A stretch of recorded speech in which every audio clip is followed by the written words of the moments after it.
बात कर लेते हैं कार थेरेपी की।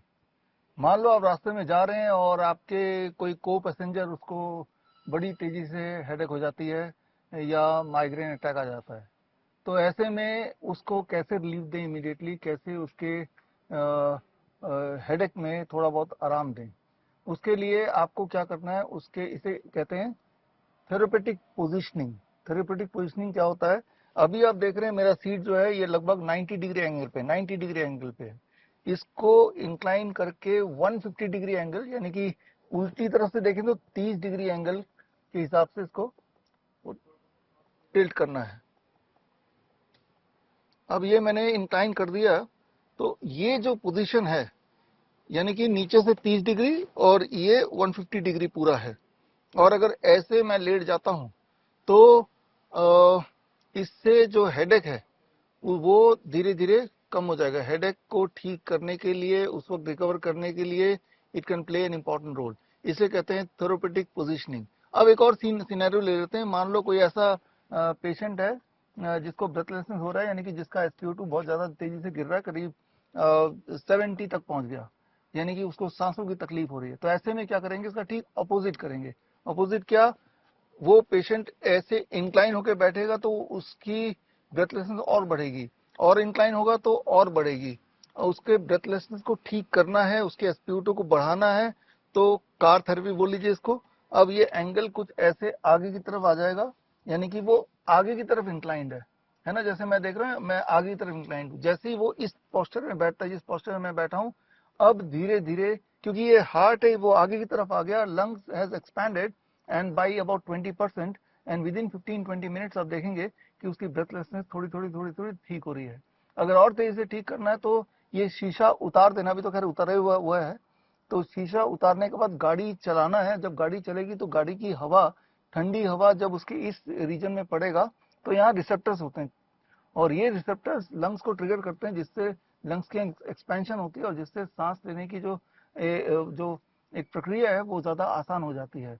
और इससे हमने देखा है कि जो ब्रेथलेसनेस है प्लस जो SpO2 ड्रॉप है वो अल्टीमेटली 15-20 मिनट में मैनेज हो जाती है। तो देखिए कि just by changing the posture, therapeutic positioning से आप इमरजेंसी हैंडल कर सकते हैं, जब तक कि आप उसको एक सही जगह पहुंचा ना दें। और ये सिर्फ हेडेक के कॉन्टेक्स्ट में नहीं है, ये सिर्फ ब्रेथलेसनेस के कॉन्टेक्स्ट में नहीं है। लगभग हर तरह के मेडिकल इमरजेंसी में सबसे पहला स्टेप है थेरेपेटिक पोजीशनिंग। कि अलग अलग मेडिकल इमरजेंसी में पहले तो पेशेंट की पोजीशनिंग को इस ढंग से करो ताकि ग्रेविटी का जो असर है उस असर को यूज करते हुए, या एंटी ग्रेविटी असर को यूज करते हुए हम पेशेंट को उस वक्त थोड़ा रिलीफ दे दें, या विक्टिम को रिलीफ दे दें। विक्टिम मतलब, मान लो कोई, आप जा रहे हैं, देख रहे हैं कोई एक्सीडेंट विक्टिम है और उसके हाथों में बहुत सारा चोट लग गया है, इंजरी हो गई है, ब्लीडिंग हो रही है, ब्लीडिंग रुक नहीं रही है। तो अब ब्लीडिंग को रोकना है, बिसाइड कि आप डायरेक्ट प्रेशर लगा के ब्लीडिंग को रोक सकते हैं, जो कि बड़ा इंपॉर्टेंट है। लेकिन उस वक्त उस ब्लीडिंग को रोकने के लिए इस हाथ को एंटी ग्रेविटी पोस्चर में रखना जरूरी होगा। अगर पैरों में इंजरी है और ब्लीडिंग नहीं रुक रही है तो पैरों को भी एंटी ग्रेविटी पोस्चर में रखना जरूरी है। और वो कैसे करेंगे, कार के अंदर रहते हुए जब while you are shifting the patient, तो वो जरा एक बार देख लेते हैं। तो मान लीजिए जो विक्टिम है वो एक्सीडेंट विक्टिम है, रोड में पड़ा हुआ है और इस हाथ में बहुत सारा ब्लीडिंग हो रही है, जो ब्लीडिंग रुकी नहीं रही। हालांकि आपने डायरेक्ट प्रेशर लगा के उसको रोकने की कोशिश की, लेकिन जब ट्रांसपोर्ट कर रहे हैं तो उस पेशेंट को एंटी ग्रेविटी, मतलब उसका जो पोस्चर होगा, that is called therapeutic positioning, वो कुछ इस प्रकार होगा। आपने इसको खोला, ये जैसे मैंने खोल दिया, अब पेशेंट को आपने लिटा दिया, लिटा के ये वाला हाथ जहां पे इंजरी है, इस हाथ को आपने इसके ऊपर रख दिया, यानी कि हार्ट के लेवल के ऊपर जो इंजर्ड पार्ट है वो होना चाहिए। इससे जो ब्लड फ्लो है यहाँ पे थोड़ा कम हो जाएगा। जब प्रेशर कम होगा तो ब्लीडिंग की संभावना भी थोड़ी थोड़ी कम हो जाएगी। तो ये सिर्फ हाथ के लिए नहीं करना है। मान लो उसके पैरों में इंजरी है और पैर, मान लो राइट पैर ही मैं बोलूं अपना, बहुत ज्यादा इंजर्ड है, ब्लीडिंग हो रही है, तो राइट पैर को नीचे ना रख के हार्ट के लेवल के ऊपर रखने की कोशिश करनी है। और पैरों के केस में इसकी जरूरत नहीं है। तो पैर कुछ ऊपर की तरफ अगर ऐसा उसका रह पाए while you are transporting the patient, तो इससे उसके जो ब्लीडिंग है वो थोड़ा थोड़ा कम होने की होता हुआ आपको दिखेगा। तो खैर ये एक बहुत ही इंपॉर्टेंट सब्जेक्ट है, थेरेपेटिक पोजिशनिंग। लगभग 30 तरह के मेडिकल इमरजेंसीज में therapeutic positioning is the first step. जैसे ही पेशेंट या विक्टिम को इमरजेंसी आई, सबसे पहले बिना सोचे, चाहे वो हार्ट अटैक का केस हो, चाहे वो कार्डियक अरेस्ट का केस हो, चाहे वो अस्थमा अटैक का केस हो, कई सारे मेडिकल इमरजेंसीज जिसमें जैसे ही होता है तो लोग या तो घबरा जाते हैं या एम्बुलेंस बुलाते हैं। But the first step is with in the first 2-3 second, जैसे आपने रियलाइज किया, फॉर एग्जाम्पल एक इंसान फेंट हो गया तो कौन सी पोजिशनिंग होगी, उसको हीट स्ट्रोक आ गया तो कौन सी पोजिशनिंग होगी। और अक्सर ये देखा गया just by therapeutic positioning itself, सिर्फ ये एक चीज करने से ही पेशेंट को रिवाइव करना काफी होता है, उसके आगे कोई और इंटरवेंशन की नीड नहीं होती। और आगे अगर कोई और इंटरवेंशन की नीड होती भी है तो कई सारे इंटरवेंशन ऐसी हैं जो आप अपने इसी एरिया में, यानी कि जहां पे आपके पास लिमिटेड रिसोर्सेज हैं, थोड़े बहुत कपड़े पड़े होंगे, थोड़ा बहुत पानी पड़ा होगा, इससे ज्यादा रिसोर्स नहीं होंगे, तो with all the limited resources, with all the limited spaces, बड़े से बड़े दिखने वाले मेडिकल इमरजेंसीज को बड़े आसानी से आप ना केवल हैंडल कर सकते हैं, ना केवल पेशेंट को रिलीव कर सकते हैं, आपको हैरानी होगी, आप पेशेंट को फुल्ली रिकवर इस तरह से कर सकते हैं कि उसको आगे हॉस्पिटल या किसी इंटरवेंशन की जरूरत ही ना पड़े। फॉर एग्जाम्पल मैं अगर बोल दूं कि आपने देखा कोई पेशेंट को फिट्स पड़ा हुआ है, सीजर पड़ा हुआ है, तो लगभग अगर आप किसी को भी पूछेंगे तो वो बताएंगे कि अल्टीमेटली उसको हॉस्पिटल तक एडमिट होना पड़ता है 1-2 दिन, और आगे की जो साइड इफेक्ट्स होते हैं उसको झेलना पड़ता है, बहुत सारी दवाइयों पे रहता है, बहुत सारे टेस्ट हो जाते हैं। जबकि इसके भी पहला तो थेरेपेटिक पोजिशनिंग है, और उसके बाद फिर एक्यूप्रेशर के पॉइंट्स हैं, और साथ ही साथ आयुर्वेद के कुछ गुण हैं जो इंस्टेंटली उसको with all the limited resources apply कर सकते हैं विद इन फ्यू सेकेंड्स। ना केवल आप उस ऑनगोइंग सीजर को हॉल्ट कर सकते हैं, बल्कि उस सीजर की वजह से जो साइड इफेक्ट उसको होना था, जिसकी वजह से अक्सर हॉस्पिटल में एडमिट रहना पड़ता है, उससे भी आप उस पेशेंट का या उस विक्टिम का बचाव कर सकते हैं। तो इस तरह के लगभग 51 या 52 तरह के medical emergencies and pain conditions हैं जहां पे आपकी सिर्फ नॉलेज एक वैल्यूएबल टूल की तरह काम कर सकती उस वक्त जबकि उस विक्टिम को आपके हेल्प की सबसे ज्यादा जरूरत है। तो खैर, मैं यहाँ बात कर रहा हूँ हमारे नए training programme, it is called HELP, handling emergencies, life support and pain, ये फुल फॉर्म है इसका। और ये 1 महीने का ऑनलाइन ट्रेनिंग प्रोग्राम है, हर हफ्ते आपको 2 घंटे मेरे साथ बिताने हैं, लेकिन साथ में 3 दिन का हैंड्स ऑन ट्रेनिंग भी है जो ऑनलाइन नहीं हो सकता, जो ऑफलाइन आके ही आपको मेरे डॉक्टर बीआरसी मेडिकल एकेडमी में आके 3 दिन मेरे साथ रहना पड़ेगा। तो ये doctor BRC medical academy Delhi से करीब 1-1.5 घंटे की डिस्टेंस पे है, हरियाणा में है, समलखा जगह का नाम है। और आप देख रहे हैं विजुअल में कि ये एक बहुत ही नेचर से करीब जगह है, और यहाँ पे ना केवल 3 दिन की ट्रेनिंग करेंगे, बल्कि आप ये रियलाइज करेंगे अगर बाय द वे आपको डायबिटीज, बीपी, शुगर, कुछ और भी दिक्कतें हैं, तो इस 3 दिन के प्रोग्राम का साइड बेनिफिट ये है कि वहाँ पे जो डाइट हम देंगे, completely chemical free natural DIP diet customise to the participants. आप अपना डायबिटीज ठीक करने नहीं आ रहे हैं, दैट आई नो, आप इस ट्रेनिंग पे आ रहे हैं, जब ट्रेनिंग पे आ ही गए, आप हमारे कैंपस में हैं ही, तो आपको हम उस तरह का डाइट रखेंगे ताकि 3 दिन में एक ड्यूल एडवांटेज हो, ना केवल आपको हैंड्स ऑन ट्रेनिंग, और इन सारी स्थितियों में जहाँ पे मेडिकल इमरजेंसी आपको हैंडल करना है और जहाँ पे आपको पेन मैनेजमेंट किसी को हैंडल करना है, और तब उसके लिए आपका जो प्रेजेंस ऑफ माइंड है, आपका जो कॉन्फिडेंस है, वो कैसे आएगा, जब आप हैंड्स ऑन ट्रेनिंग करेंगे। जिस प्रकार आप स्विमिंग की कितनी भी ऑनलाइन क्लास क्यों ना ले लें, अगर कभी एक्चुअली आपको स्विमिंग करना पड़े, पानी में कूदना पड़े, तो आपको कॉन्फिडेंस ही नहीं आएगा कि वो जो क्लास में मैंने थ्योरेटिकली लर्न किया था उससे मैं स्विम कर लूंगा, ना ही आप कर पाएंगे उसको। तो प्रैक्टिकली जिन्होंने स्विमिंग सीखा, स्विमिंग पूल में जाके वही जंप करके स्विमिंग कर सकता है जब जरूरत पड़े। ठीक उसी तरह से ये बात समझनी पड़ेगी। अक्सर कुछ दिनों से मैं देख रहा हूँ कई सारे इंक्वायरीज आ रही है कि मैं तो ऑनलाइन में आ जाऊंगा लेकिन 3 दिन हैंड्स ऑन ट्रेनिंग में मैं आ नहीं सकता।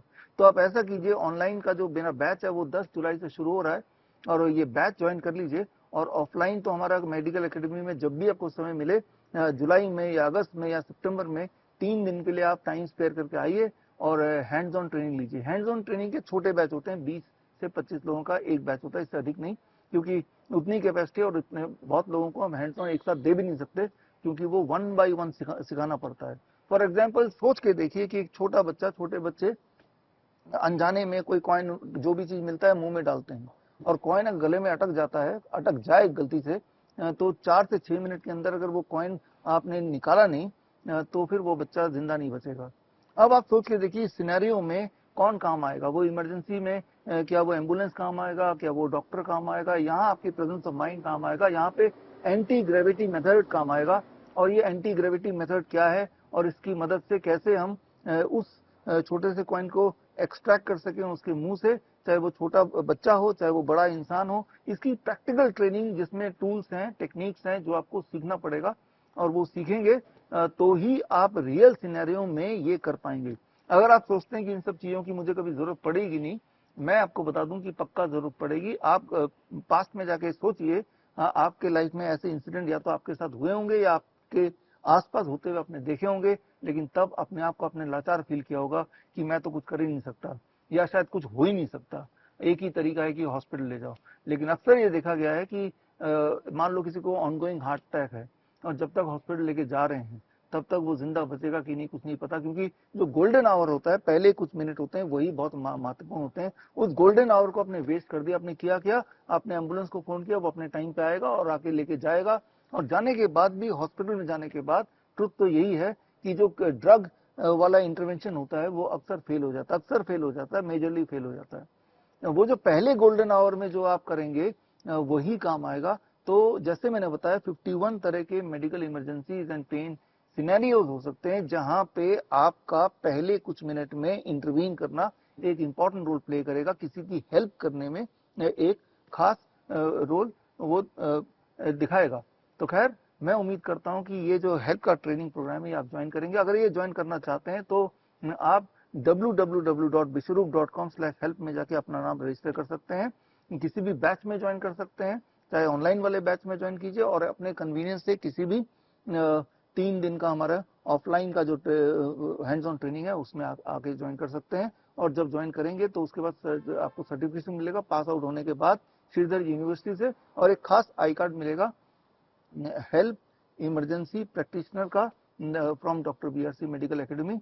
और अगर खास तौर पे अगर आप क्लिनिशियन हैं, आप कोई डॉक्टर हैं, आप कोई हेल्थ कोच हैं, या फिर आप डाइटिशियन हैं, तो आपके लिए ये जानना जरूरी है। बिकॉज कोई भी अगर इमरजेंसी सिचुएशन आती है और अगर आप हेल्थ के फील्ड में हैं, तो आसपास के लोग ये एक्सपेक्ट करेंगे कि आपको कुछ ना कुछ आता है, आप कोई ना कोई इंटरवेंशन जरूर करेंगे।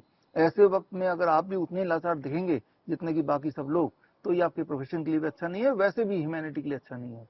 तो जितनी तरह के इंटरवेंशन आपको पता है, जितनी तरह के एजुकेशन आपको पता है, चाहे वो मैथ्स हो चाहे फिजिक्स हो, मुझे लगता है कि हमारे जीवन में सबसे इंपॉर्टेंट है इंसान की जिंदगी बचाना, इंसान की हेल्प तब करना जब उसको आपकी हेल्प की सबसे ज्यादा जरूरत है। तो अभी मैंने आपको 4 सिनेरियोज बताए, चाहे वो हेडेक का पेन का सिनेरियो हो, चाहे वो ब्रेथलेसनेस का सिनेरियो हो, चाहे वो हाथ की इंजरी हो, चाहे वो पैर की इंजरी हो, ब्लीडिंग की सिनेरियो हो। और ये छोटी सी नॉलेज है कि भाई हार्ट के लेवल के ऊपर रखने से क्या होता है। सिमिलरली हार्ट के लोकेशन के हिसाब से अलग अलग मेडिकल सिनेरियोज में हम अपने बॉडी को जब पोजिशनिंग करते हैं, जिसे थेरेपेटिक पोजिशनिंग कहते हैं मेडिकल भाषा में, तो उस इंसान के सरवाइव करने के, रिवाइव करने के चांसेस और बढ़ जाते हैं, और उसके जो सिम्टम्स हैं, जो उसके डिस्कम्फर्ट्स हैं, इमीडिएटली वो ठीक होने लगते हैं। तो खैर, इसी तरह के आप देखेंगे कई सारे इंटरवेंशन हैं। Step 1 therapeutic positioning, step 2 pressure points, step 3 Ayurveda panchakarma, step 4 फिर उसके आगे और कोई अगर फिजिकल थेरेपीज हैं उसको इन्वॉल्व करना। और आप देखेंगे जब ये चारों स्टेप करेंगे, 1 बाय 1 करेंगे, तो कुछ मिनट के अंदर पेशेंट रिवाइव होके, अक्सर तो देखा हमने, वो खड़ा भी हो जाता है, नॉर्मल भी हो जाता है। क्योंकि अचानक हुई बात, जैसे सीजर अचानक हो गया, हार्ट अटैक या एंजाइना पेन अचानक हो गया, या स्ट्रोक किसी पेशेंट को आ गया और स्ट्रोक से वो पैरालाइज्ड हो गया आपके आंखों के सामने। अब जितना डिले करेंगे उतना उस पेशेंट का जो डैमेज हुआ है वो डैमेज उतना इरिवर्सिबल होता चला जाएगा। इसका मतलब ये है कि बाय द वे, जब तक कि आपका इंटेंशन भी है हॉस्पिटल ले जाना, लेकिन वो भी एक टाइम कंज्यूमिंग काम है। जब तक आप ले जाएंगे तब तक क्यों ना हम उसको एक ऐसा माहौल दें क्यों ना एक ऐसा इंटरवेंशन करें जिससे उसके बॉडी का डैमेज कम से कम हो जाए। तो इस लिहाज से अगर आप देखें तो मुझे लगता है कि श्योरली आप भी मानेंगे कि इससे बढ़िया एजुकेशन नहीं हो सकती, बल्कि मुझे तो लगता है कि चाहे किसी भी प्रकार की एजुकेशन आपने जिंदगी में ली हो या नहीं ली हो, ये हेल्थ की ट्रेनिंग जो कि दुनिया का पहला इंटीग्रेटेड मेडिसिन इन इमरजेंसी है, क्योंकि आपने अभी तक इंटीग्रेटेड मेडिसिन का कॉन्सेप्ट पिछले 10 सालों से पूरे दुनिया में आया है। हमारे भी हॉस्पिटल इंटीग्रेटेड मेडिसिन पे ही काम करते हैं, लेकिन इंटीग्रेटेड मेडिसिन इन इमरजेंसी ये कॉन्सेप्ट पहली बार आप देखने जा रहे हैं, जहां अलग अलग पद्धति का बेस्ट एक पर्टिकुलर सीक्वेंस में करके एक खास आउटकम लाना मकसद है। क्योंकि हम इस फील्ड में काफी समय से हैं और जो लोग मुझे पहले से जानते हैं, आपको ये पता है कि वो जो कोरोना काल का टाइम था, जिसे कोरोना काल बोलते हैं, डर के छुप के घर में बैठे हुए थे, तब से हमने अपना इमरजेंसी हेल्पलाइन नंबर चालू किया, जो आज तक चालू है। It had been already more than 6 year जब से ये चालू है, 5-6 साल। और इसीलिए हम इमरजेंसी हर तरह के 24 घंटे जो चलता है, इमरजेंसी हेल्पलाइन हमारा 24 आवर्स चलता है। और तब से लेकर अभी तक का एक्सपीरियंस हमने देखा है कि बड़े दिखने वाले इमरजेंसी जिन लोगों के पास हमारा इमरजेंसी हेल्पलाइन है, जब वो फोन करते हैं तो, और जब हम उनको यही वाले साइंटिफिकली एविडेंस बेस्ड उनको सारे टेक्निक्स बताते हैं, तो वो उससे उनका रिवाइव कितनी फास्ट होता है।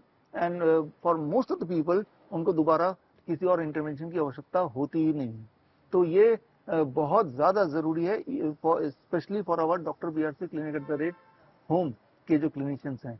तो जो हमारे स्टूडेंट्स हैं जिन्होंने मेरे बाकी ट्रेनिंग लिया है, या doctor BRC eight the rate clinic at the rate home के जो क्लिनिशियंस हैं, अगर आप इनमें से हैं तो आपके लिए खास डिस्काउंट है। उसके लिए कूपन कोड आप देख ही रहे हैं।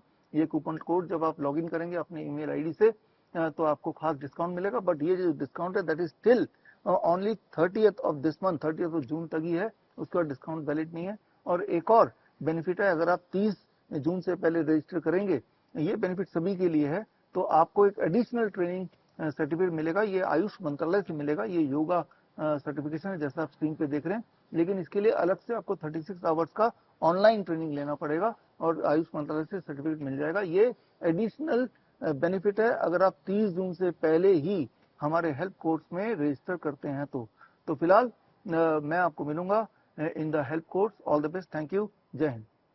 बड़ी से बड़ी बीमारी का आसान से आसान इलाज घर बैठे ही हो सकता है। अधिक जानकारी के लिए कांटेक्ट करें nearest doctor BRC clinic at the rate home.